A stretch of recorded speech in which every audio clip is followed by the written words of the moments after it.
sit on the stoop.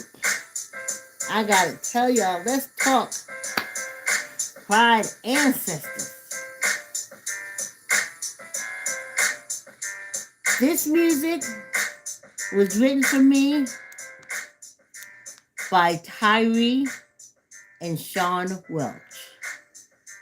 They also wrote the theme song for my show Neighbors, which I do a podcast about once a week. But come on the stoop. We got a lot to talk about, not a lot of time. And I'm reading 10 minutes from my play. Yes. Okay, let's see what this look like. All right. You know, I worked for the telephone company back in the day. I was in my 20s. Dogs on the porch. Of course, they want to bark. They always want to get in on the app. I was in my 20s, and you had to, like, plug in to I did information.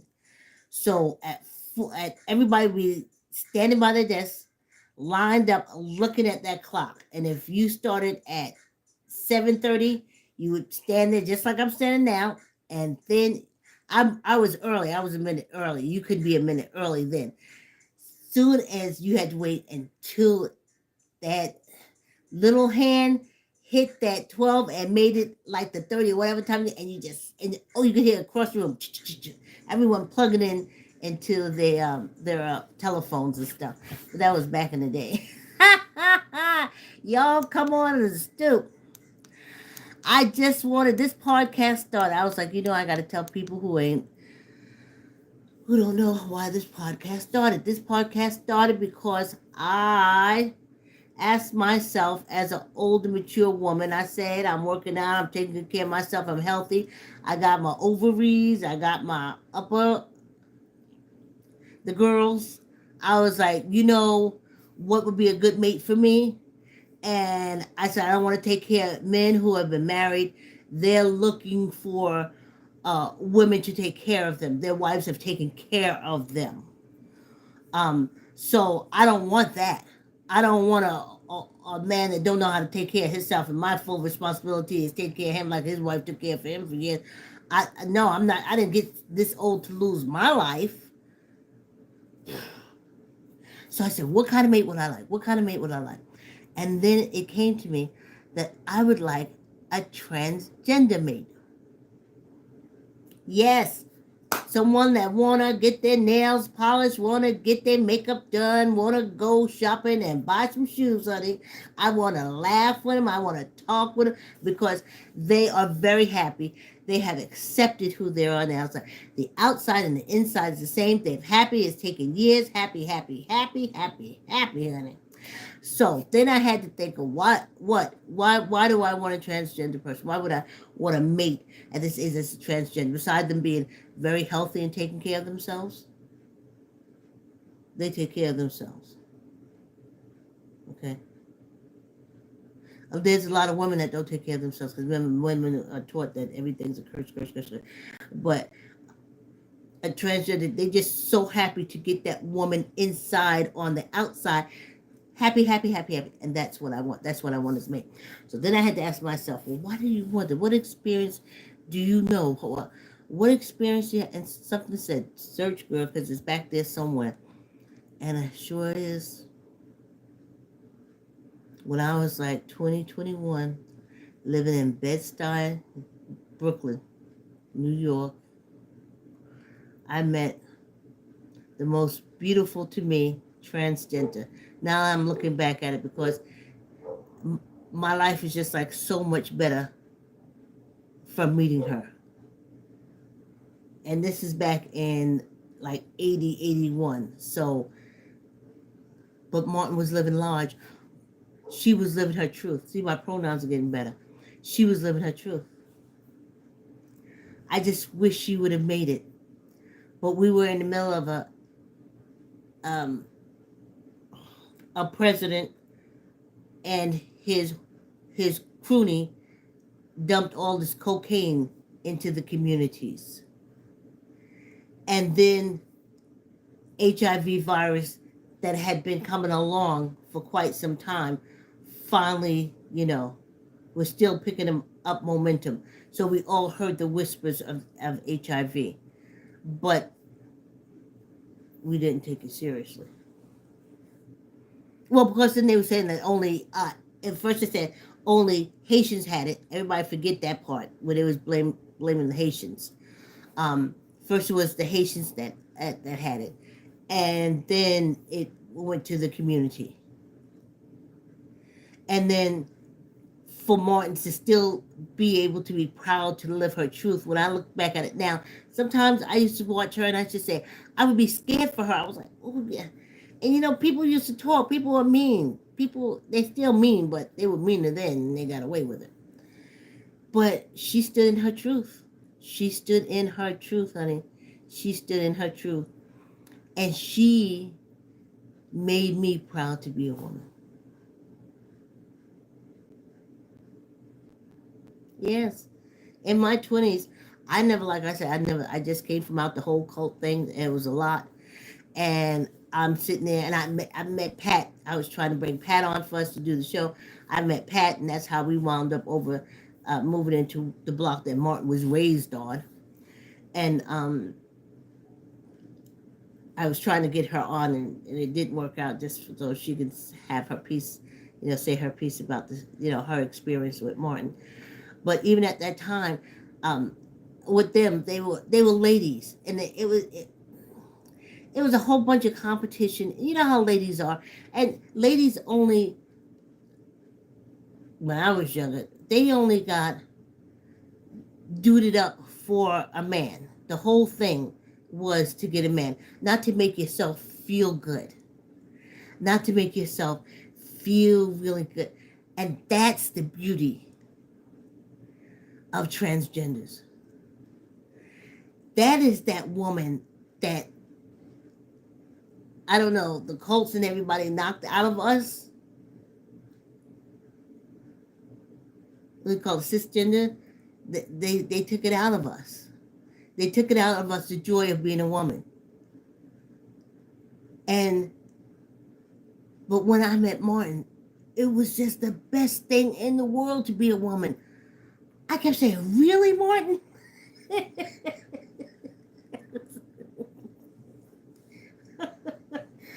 I would say, really, Martin? And he would say, yeah. Then he told me about the men being jealous of the breast and the ovary and the whole womb thing, which made me protected. That's why I still got the breasts and the whole ovary and the womb thing. She pulled my coattail. Told me I was beautiful. Wasn't in competition with me. Just thought, oh, you use this, and it taught me how to use rouge and just a lot of stuff. And then we had the best time. No man or woman, for that matter, have I gone perfume shopping with. But a transgender woman took me perfume shopping and smelling and just having the best time. And everybody is looking at her. And I'm with her. I'm just trying to take in everything she showed me. And this perfume, and you see,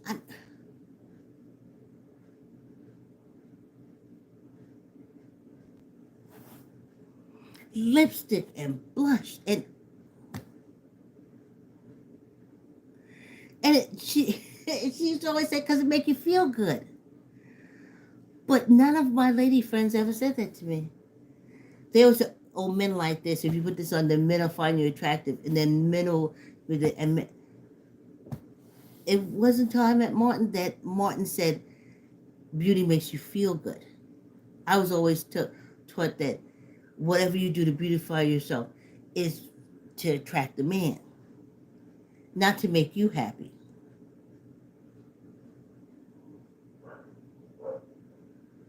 Not to make you feel good on the inside. So that's why I did it. Also, I madly in love with T.S. Madison, madly in love with T.S. Hope, madly in love with Flame. Love him, love him, love him, love him, love him. And they kept saying that, oh, black women is against, they be hating transgender women and they be hating transgender women. And I kept saying, well, who they talking about?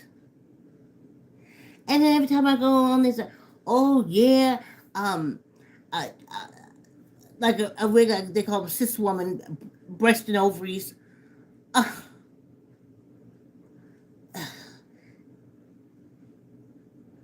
Hating on transgender women. And I said to myself, no, that's not true.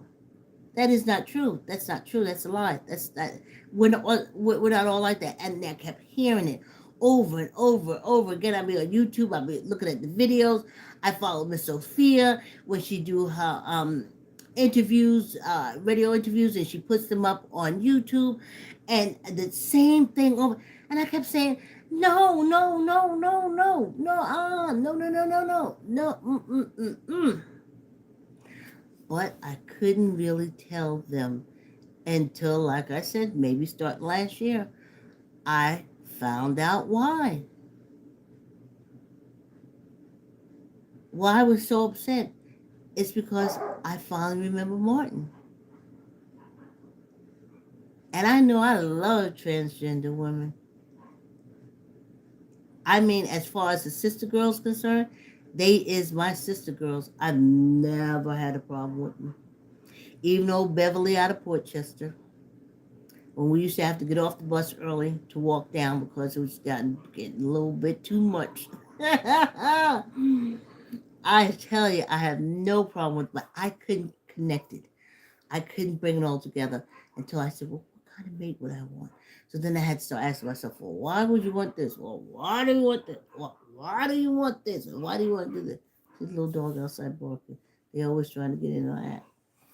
Anyway, that's the reason for the show. I said, you know what? Let me use one of my YouTube channels and go online and say, hey, hey, hey, hey, don't say all us African American people. Don't say all us African American women, because it's not like that. It's not all of us. I imagine there's some, if you're in a cult, I came from the cult. And I didn't look at Martin like that, because the first thing he was a woman who loved being a woman. And there was no, her, see my pronouns? There is no way I could ever be angry at her. I was just so happy to finally meet a woman that loved being a woman, that I was mesmerized. Even when me and Martin, she used to come over when she was having her bad cramps. Even talking about menstrual cycles with Martin was fun, was exciting, and not as painful as it really was. When I said not as painful as it really was, I was raised that it's the curse. It's a curse. Woman's menstrual cycle is a curse. So every time I had my menstrual cycle, it it was the most horrid, horrible, horrible thing ever. And it didn't get like that until I found myself in South Carolina in the cult, and they was telling me that. My mother never told me that. My aunts, no other woman ever told me that until I went down south. And then I got my spirit, and they said, "Oh, you got the curse." And I was like, "Curse? What curse?" And they said, "Your menstrual cycle's curse." I said, "It is?" And they thought I was playing. So then I went and I heard that that's the curse that God gave us. So as long as I entertain that, and as long as I remain tethered to the cult, I believe that. I didn't teach it to my daughter, and she didn't go through the pain that I went through. I didn't put it up here. I told her it was just a natural thing that women have when preparing for what? To have children. That's what we do. But I wasn't told that. I was told every Sunday and every time I had to go to church, And when I got it, everybody knew it's a curse. It's so horrible. Oh my. And I was like, why would God want to curse us like that? That's the cults. See, that's the cults. But Martin, when I talked to him about my period, it was different. It wasn't a curse from God. It was all part of being a woman. And my transgender mother taught me that.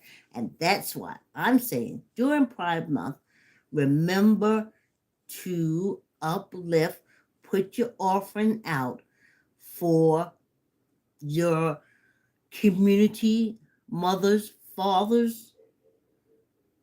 I'm saying that if you're a lesbian, you had to have help because it's scary out there. So that person that helped you, that person that guided you and brought you through, that's that. And if they ain't here, and even if they is here, give them some flowers while they still alive. And if they ain't here, give them an offering. I'm offering up Juneteenth. Y'all know this is Juneteenth weekend. So we're free. We're free.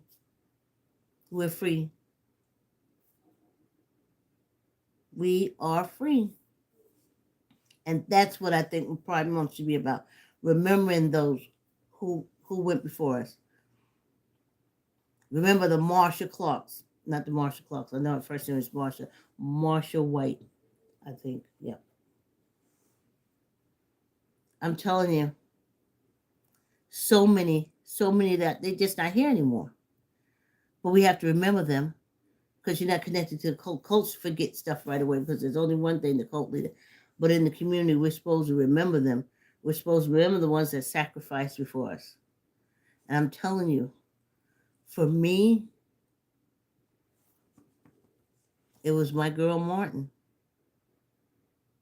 Took this little beat up girl that just came from South Carolina and said, you are a woman, you be proud. It's the best thing in the world that ever happened to you. So that's why I started the show. Now, that was when I was 20. I think I left from being around there at 26. But the last time I saw Martin, it was like 25-ish. I was 25-ish. And he was already in his 30s. And he did not look well. Then his mother died, and everybody sold the house, the brownstone that they had. And then I didn't hear from him anymore. I didn't see him anymore. But the rumors went around, and I heard he was sick. He wasn't doing good. And like I said, that was the time of the AIDS virus. So, but I had put it so far back here, so far back here that I just didn't connect the dots. I had a hole in my 20s. I was down with the community. I worked at hotels. That's where we got jobs. Different hours, different shifts. And I loved it. And they said, you want to go? You and your daughter want to go here? You want to go to the parade? You want to go downtown? You want to go to the village? You want to hang out? And I said, sure, we hang out. And that's how I saw the Rocky Horror Show. Right down in the village. Was it 14th Street? No, not 14th Street. This is the number street. Like Bleecker or something like that. But maybe on the other side. I could get to it if I was there. I know how to get off the train and walk over.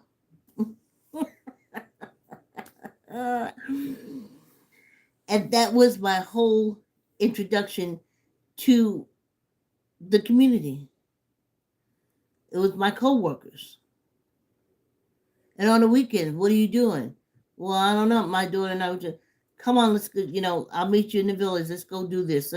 Let's go see this. And then I met their friends, and it was just so, I'm so glad that they picked me, that they was like, let's give this sister girl a little up. And it was great.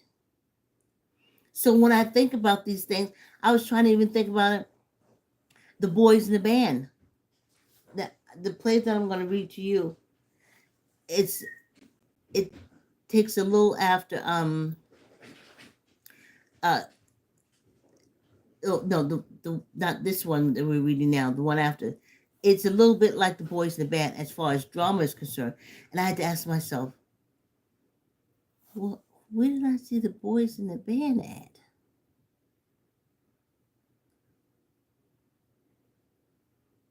Ducky. Then years later, I remember Lacaja Fall, and I couldn't remember where I saw that. I remember I was in the library, I was getting videos, and I came across it. And I said, oh, I remember, I remember. How do I remember this?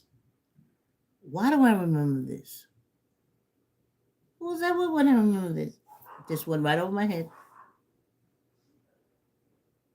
Ducky. He, we laughed at Lacaja Fall and we cried at Boys in the Band. Ducky.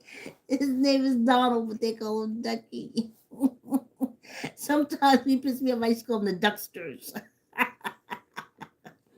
Yes, co-workers.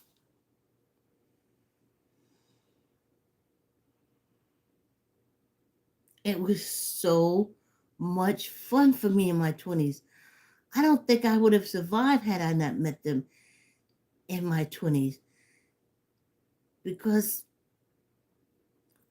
one thing about the LGBTQ community, plus LGBTQ plus community, from what I have met, even the stripes and stuff that they go through, really enjoy life. I mean, the ones who cut off the cults, the one that's trying to be accepted by a group of people who are not going to accept you because they only accept one thing, a cult leader. And then you got to have a bunch of people to step on it in order for people to rise.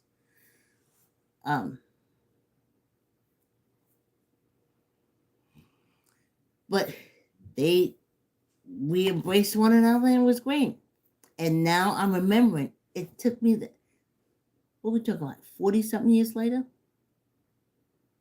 for I finally come up with that's that's why holiday hard or anything with a transgender woman, and if it's dramatic, I am bawling like a baby, and I couldn't remember why. Holiday hard, please, please. Even this one that I just saw on Netflix has it is Spanish. You had to read the subtitles. Had me to tears. Had me to tears. I love transgender women. So that's how that started. So now I said for Pride Month, I'm going to read through my play called, I'll be right there, y'all. I'm all set up. It's just that I put a cup on top of it. My one act plays, now that I know where that birth came from. And I'm going to tell you something. As I said, you community people, you know when you first came out or realized what was going on with you, you tried to find someone to gravitate to, somebody that teaches you the in and outs and what's going on. And I call those people mothers in the community. They mother you. They taught you the ins and outs and what to do and how to survive and go on. And during June, as I do, like tomorrow, I'm giving a big barbecue for the ancestors. No one's coming over. We're gonna burn the meat up. We're gonna just start cooking. You know, you get that real aroma, like they do at the barbecues when I was a kid. And then it stays on there too long, and then they get drunk, and then they forget the meat is on the grill. They burn everything up. Well, that's what we're gonna do with the ancestors. Of course, we're gonna take some meat for us to have for dinner, but then we're gonna put the rest on the ancestor and just send up that scent. And I think for Pride Month,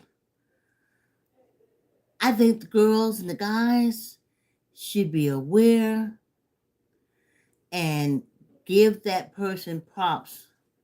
That older person that's walking around now, and maybe they're not even here.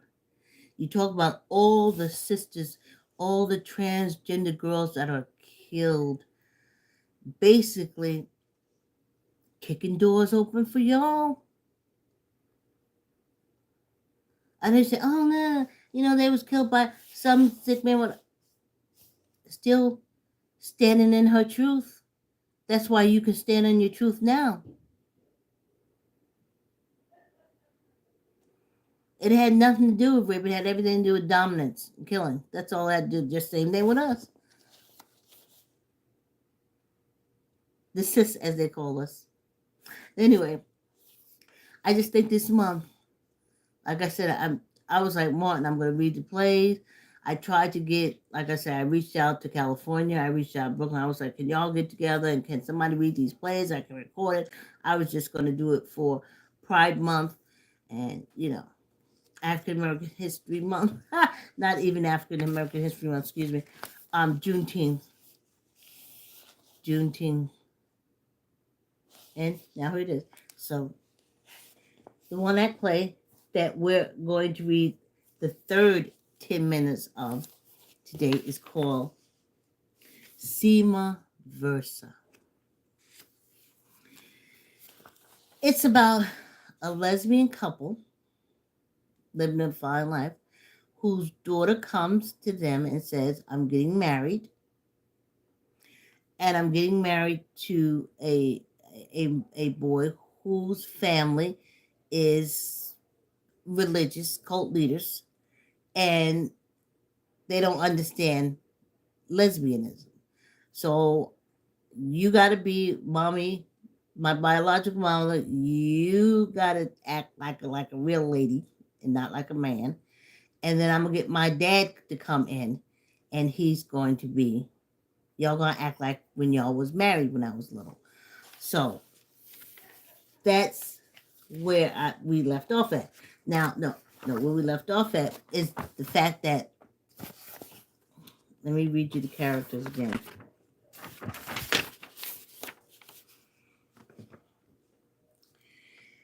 Bernice Frank. Okay, I want to tell you something about my dialogue from them. This is 1993.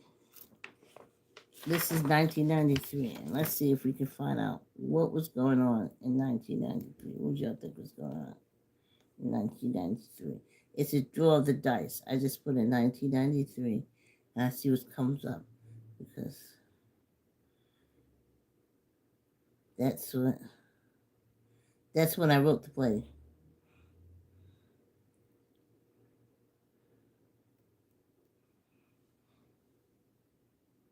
Okay, what main event happened in 1993? Okay. Oh, I thought I saw it Tosomi. I don't remember that. Was it Tosomi? The year 1993 from the People's History. Okay. Okay, United States Waco siege. That's where they got rid of the Wacos. Okay, here we go. Okay, yeah, and the David Koresh. Okay, it's all about the siege. Okay. So basically that's it. Mars observation came through. Cost of living in 1993. Yearly inflation 2.96. Interest rates year end 6%. Average cost of a house 113,000. Average income per year 31,000. Average monthly rent 532. I don't know where this is. It says in the U.S. Cost of a gallon of gas $1.16. Movie tickets $4.14. Average cost of a new car $12,000. A loaf of bread was $1.57. Tuition to Harvard, I don't know why they always put that, 23,000. Okay. Oh, what toys was out? Mattel was out. Space shuttle mission. Oh, Canadian first female prime minister. World's famous sextuplets turned 24. What was that? Okay. United Space Shuttle Endeavor here in the United States. Okay. Oh, U.S. Bill Clinton. Oh, in the U.S., the Brady Bill. Brady Bill requiring background checks of prospective buyers is signed into law. And Brady was with Reagan to see how the Republicans are now. Yes, the World Trade Center bombing. The Islamic fundamentalists bombed the World Trade Center. They put a van in the bottom. That was the first time they bombed it, in the bottom. Haiti, in a ferry in Haiti sinks. There's a bombing in India. U.S. a severe blizzard. Japan, an earthquake. Okay, so that lets you know when I wrote that, that was the era. Should I put 19? Let me see. I put 1993.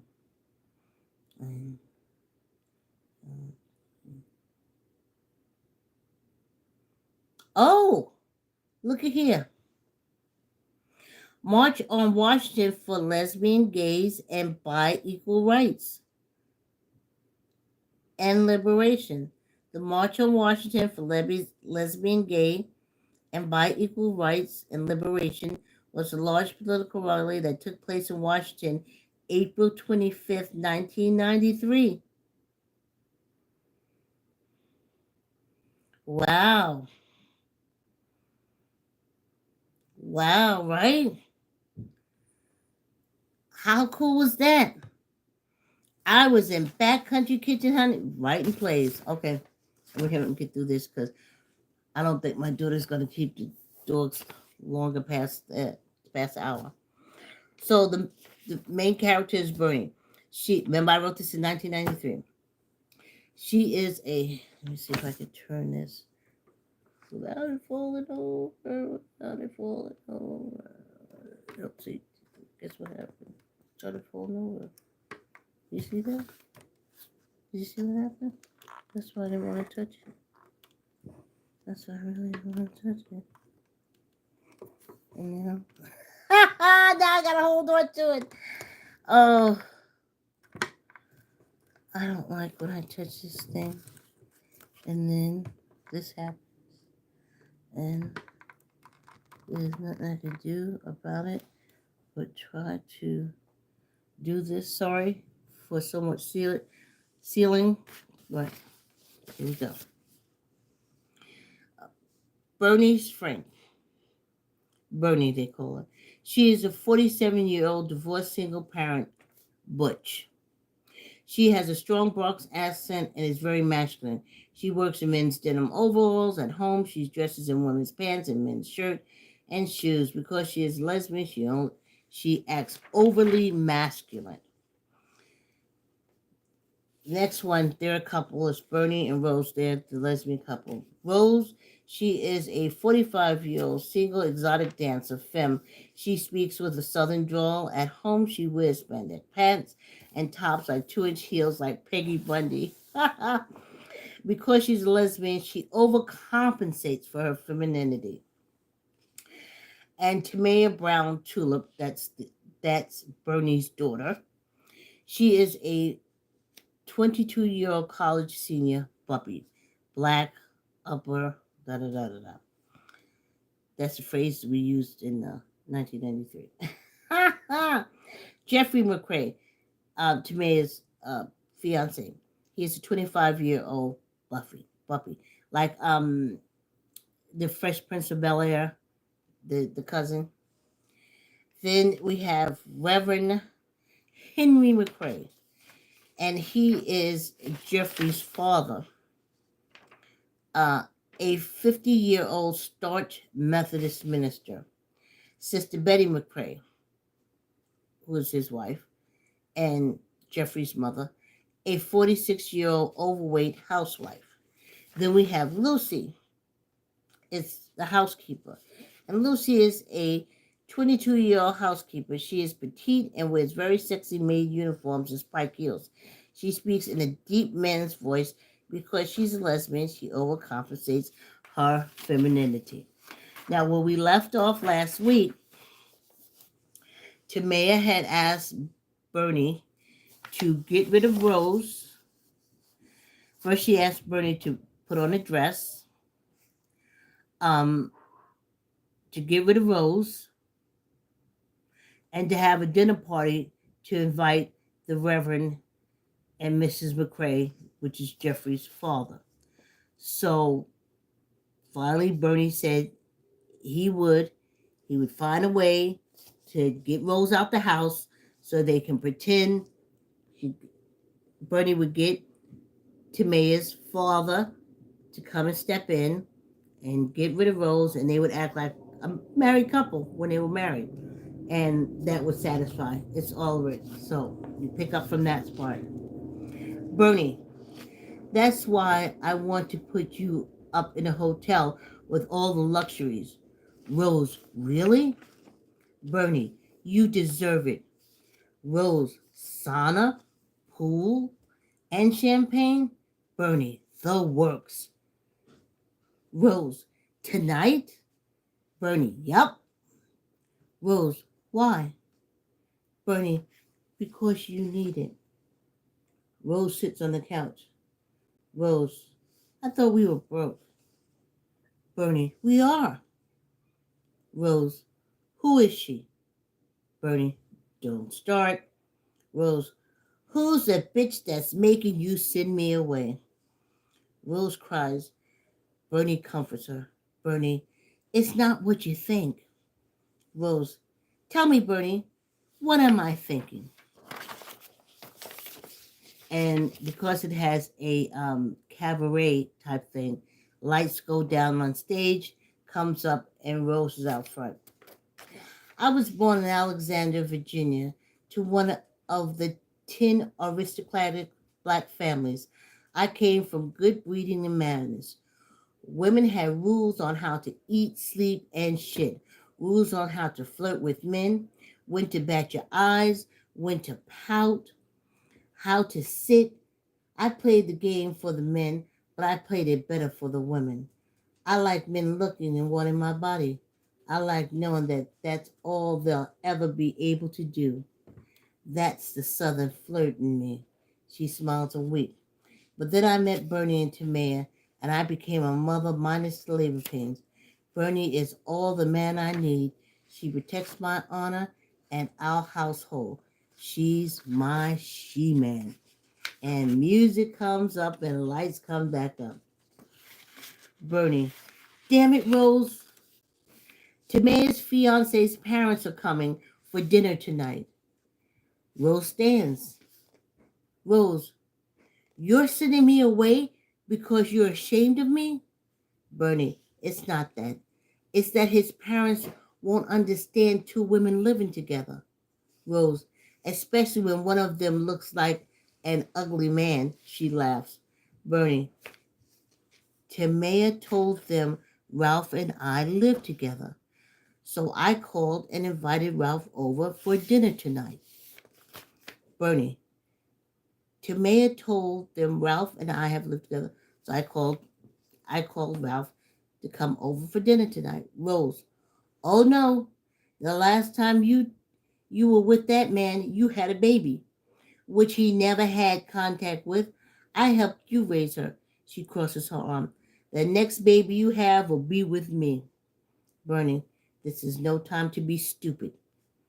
Tamaya told them I was a deaconess and Ralph was a deacon. Rose falls on the couch laughing. Rose, that's funny. Bernie walks around the room. Bernie, you think it's funny that I have to act like a woman? It's been so long, I think I've forgotten how. She puffs on the unlit cigar. Rose, a deaconess. Rose rolls onto the couch laughing. Bernie, and that's why you're going to go to a hotel tonight. Rose, She stops laughing. This is my house too. Bernie, it's just for a night. Rose, if I leave this house, I'll never come back. She exits. Lights fade. Scene 5. Lights come up in the living room sometime later. Bernie sits on the couch staring into space. Lucy enters the living room, walks to the fireplace, and removes the wooden sculpture. Rose bursts into the front door. Rose, Bernie! Bernie runs over to her. Rose, a man downstairs called me a whore. Bernie, what man? Rose, he's down in the store. He's wearing a red sweater. Bernie pushes past Bernie pushes Rose aside and exits. Lucy runs over to Rose. They hug one another. Lucy, sit down, mistress. Rose, thank you, love. Lucy guides her to the couch. Lucy, mistress, I'll get you a drink.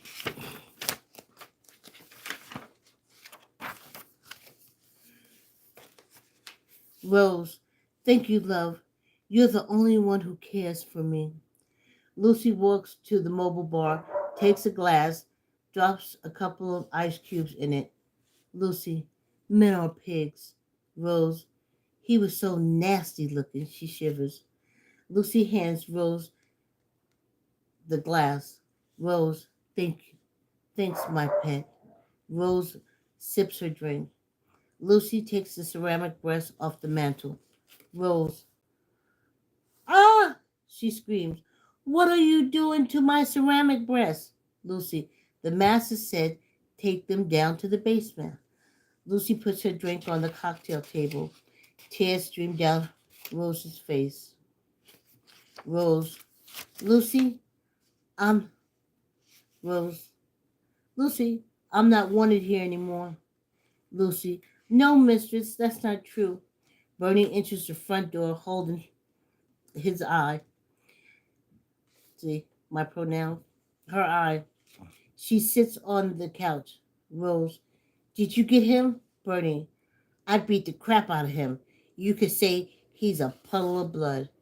Rose removes Bernie's hand. Ah, Lucy, get some ice. To Bernie, you are so brave and strong. Rose, she kisses Bernie. Lay down, sweetie. Bernie, he snuck a punch. Oh, Bernie, he snuck a punch in. Bernie lays on the couch. She holds her stomach. Bernie, he won't be insulting you again. Rose, you're such an animal. She kisses Bernie. Tamaya enters the front door. She rushes over to Bernie. Tamaya, Daddy, are you okay? Sylvester said you may need an ambulance. She said you really took a beating. Bernie, ow! Lucy enters with an ice pack. Rose takes it and drops it on Bernie's head disappointedly. Lucy takes a lamp and exits. Tamaya throws Tamaya throws down her pocketbook and stands at the fireplace trying to remove the painting. Bernie, ow, Rose, that hurts. Rose watches Tamaya remove the painting. Rose, what are you doing with that painting? Tamaya, it's not going, it's going to the basement. Rose, I see I'm no longer wanted here. Rose dramatically walks out of the living room and up the stairs. Bernie wearily, Tamaya, you couldn't have waited.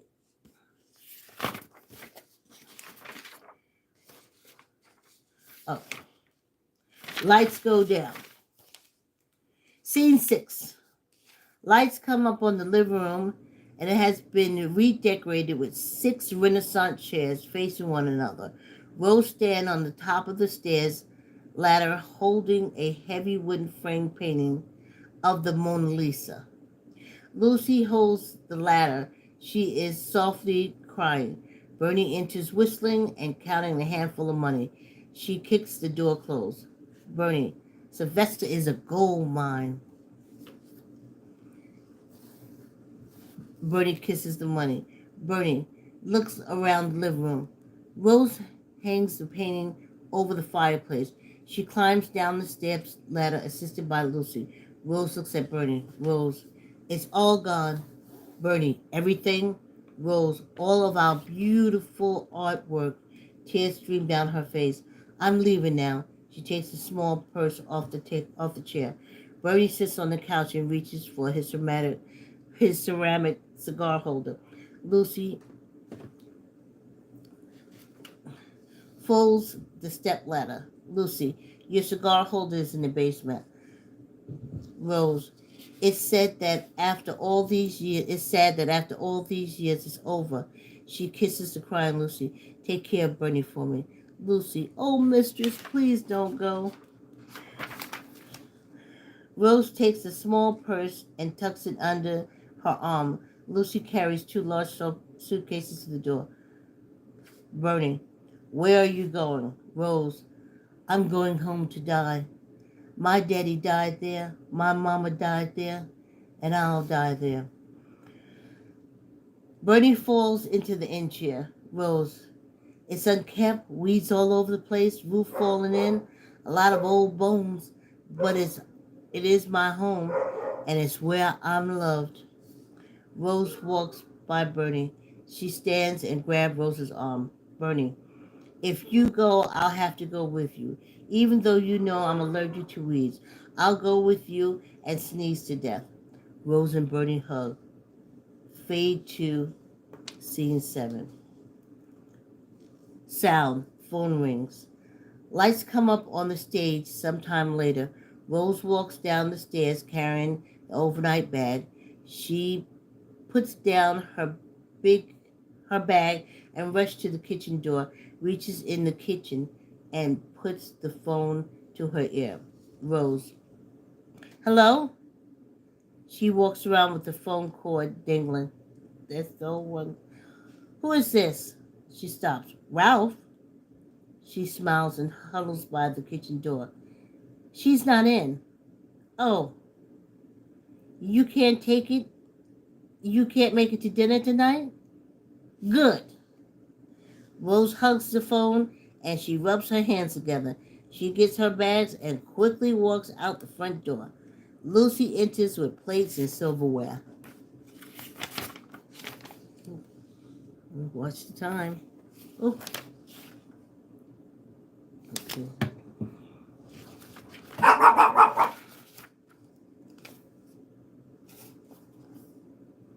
I can't believe it.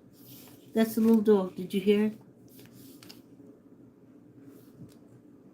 He's okay. She's dressed in a black and white maid's uniform. Okay, wait. Let me go back and get this because we were interrupted. Lucy enters with plates and silverware. She's dressed in a black and white maid's uniform, hemmed to her calves, 4-inch spike heels, and a cap. She sets the table. Bernie enters the top of the stairs dressed in a full-length black dress. She has on a short-cut wig and heels. She walks down the stairs and stumbles. The wig falls off her head. She picks it up and puts it on her head backwards. She walks over to Lucy. Bernie, now that's the way a maid should look. Lucy looks at Bernie, points her finger and laughs. Lucy, with your backwards wig and deep voice, they'll really think you're a woman.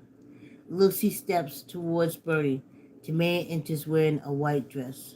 Bernie, where are the shoes I brought you to wear? Lucy, I can't walk in flat shoes. Bernie, and I can't walk in heels. Put them on. Lucy finishes setting the table and exits to the kitchen. Bernie straightens her wig in the mirror. Tamaya, thank you, Daddy. Mother. Bernie looks at her and shakes her finger. Bernie, only for tonight. Tamaya, you're right. Seeing you dressed like a woman makes me glad you're my dad. Women's clothes do nothing for you. They hug.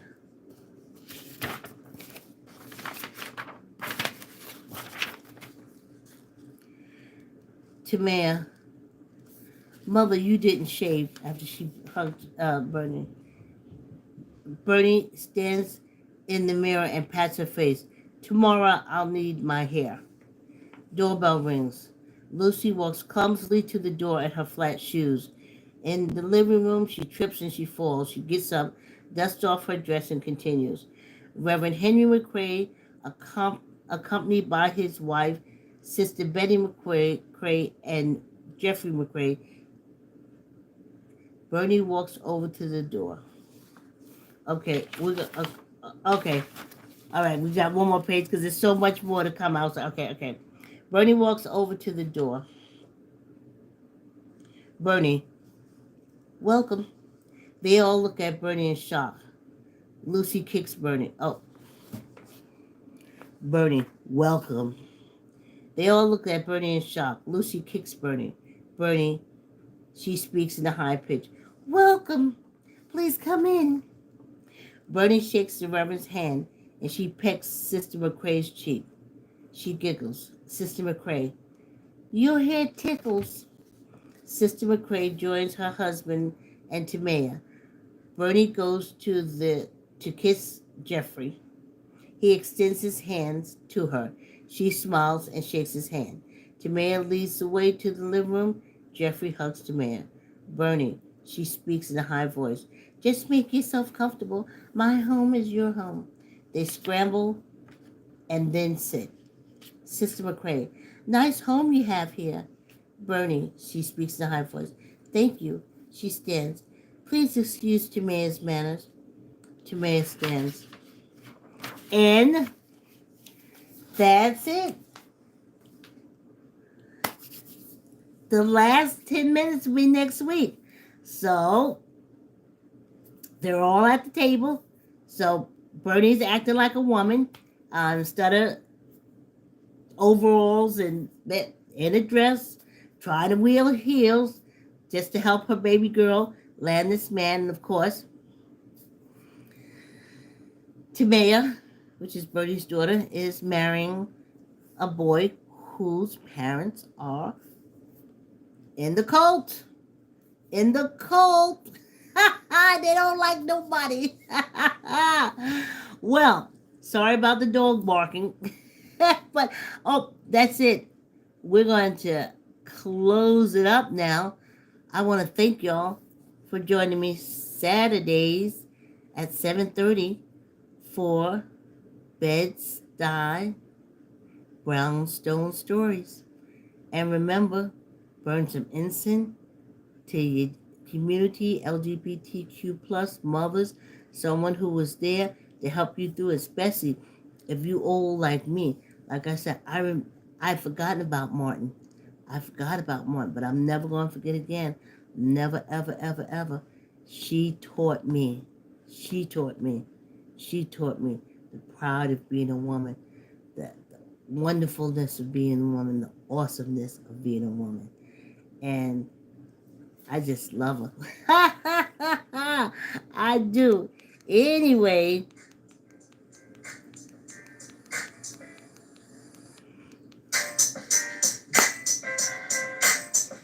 thanks for coming and sitting on the stoop and listening to my play, Sima Versa. I wrote it in 1993.